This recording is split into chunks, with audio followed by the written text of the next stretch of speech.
I've always done a lot of teaching. I mean, I never assumed that players know anything, and that it's almost like you're taking them from day one, and you make sure that, and you correct, So, are we correcting more maybe than what they're used to? Maybe, because we don't let anything go by. If your hand is in the wrong position, no matter what it is, and we try to, at least in practice, try to make sure you're doing it the right way. So there might be more stopping and correcting just because you're trying to instill a culture of how you want to play it, defensively and offensively. What are you looking for out of Thad, especially kind of early on here?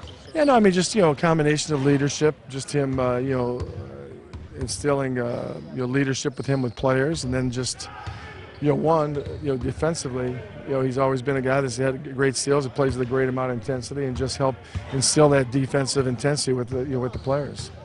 How did it come about that you signed Mo, and why did you think he kind of was the right fit? We really struggled in late game situations a lot last year. I looked at our team, and we really did not have a lot of guys outside of our point guards per se that could handle the ball. So I wanted to bring in a combo guard that had the ability that if you needed to, you could play him with Ricky. Great free throw shooter, knows how to play. He's been in big games, been in the NBA Finals, All-Star. Just thought he was a good fit, and I looked at what he did in Portland with Damon out there, Lillard, and how he talked about him and how he had such an influence on him, and I thought he'd be a positive influence on both Ricky and Zach. Had you been talking to him, or did his availability No, sort of pop up? No. We hadn't talked to him. We talked to his agent just to kind of keep on the radar. But at first, I'm sure that they were looking for a different situation. We had a lot of influx. We couldn't be in a situation where we could offer any kind of long-term type deal because we needed to keep flexibility.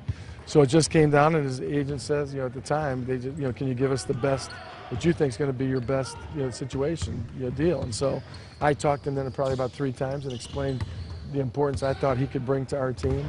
I thought he was a guy that he's, similar to Chauncey. He's a guy that could probably coach in this league or be a GM if he wanted at some point because of his, how he goes about doing things. And so we talked a lot, and he felt comfortable with where we were at, and we were able to get him. Could you find time for both him and JJ?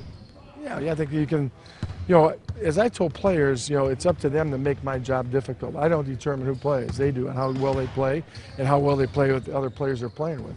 But the thing you want to do is that you want to make my job difficult to pick those guys. Are we going to be in a situation where our rotation might be dead set? Maybe not. Some guys might play 25, 27 minutes one game, might only play 6 or 7 minutes. That's going to be determined here over the next 3 weeks. With Peck, do you have an ideal number of like where do you want to keep him at minutes? Not really. I mean, we're gonna, ideally you'd probably like to at least start out in those mid-20s. I think you would, but we'll wait and see. What I don't want to do is I don't want to get carried away like we did maybe a little bit last year where he felt so good, and then all of a sudden it hit him like a brick wall. He went from being the 3rd in the league in double-doubles and an all-star and playing off the chart to all of a sudden he couldn't play at all. So we want to try to prevent that. Yeah. Yeah. Yeah. I think there's a buzz. Yeah. Well, I believe there's a buzz for a couple. Number one is just because of the when you look at Wiggins, just the notoriety he's had the last 3-4 years, coming out. So there's a buzz, from him. But I think the other buzz is because I think people can look and see that we are creating an identity of what this team can be. Where I believe in the last.